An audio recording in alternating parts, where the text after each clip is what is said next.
And from Now the End Begins, what is Jonathan Cahn doing with apostate teacher Kenneth Copeland? Well, for one thing, Jonathan Cahn is a false teacher as well, because Jesus says, no, call no one a rabbi. Nothing good ever happens within the name it and claim it crowd. It's all about money, private jets, huge mansions, and many more. Or more money, excuse me. Televangelists are rightly disparaged because they reduce the entire Bible to nothing more than getting you to give them money. Finding out that Jonathan Cahn was a charismatic was a revelation to me, albeit an unwelcome one. Can two walk together except they be agreed? Amos 3, verse 3.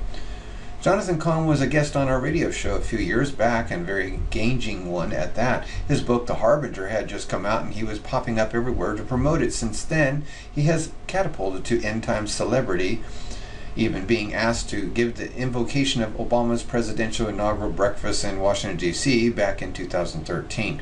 Now that his book has sold well past 1 million copies, Rabbi Cahn no longer has to go on talk shows to promote anything unless he wants to. So it's his latest appearance with apostate Kenneth Copeland that is raising some eyebrows.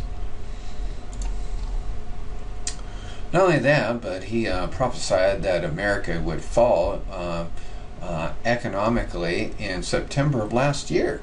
Yeah. In fact, he actually gave the date. I believe it was like September, well, I'm not sure on that, but it was either September 8th or 15th. Can't remember now.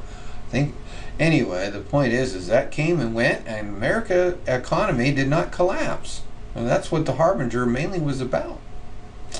When Jonathan Cahn came to Florida a few years back, I went to hear him speak. I was more than surprised, shocked actually, when he and the church pastor started speaking in tongues at the end of the presentation. Finding out that Cahn was a charismatic was a revelation to me, albeit an unwelcome one.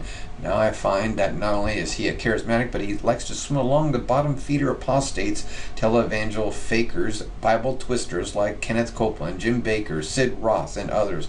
Kenneth Copeland brags about being a billionaire.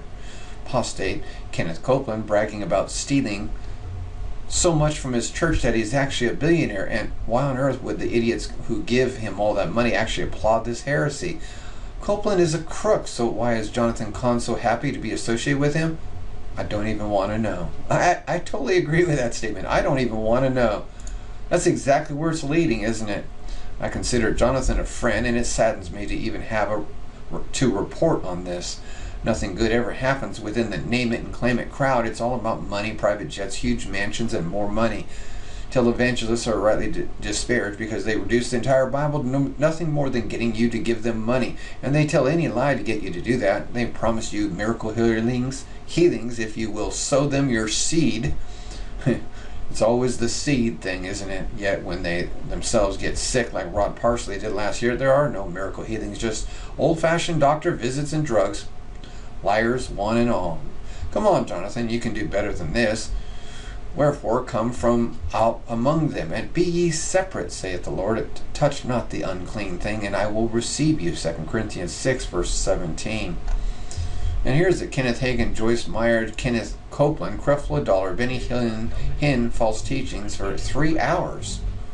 You can watch that on YouTube or here off of Now the End Begins.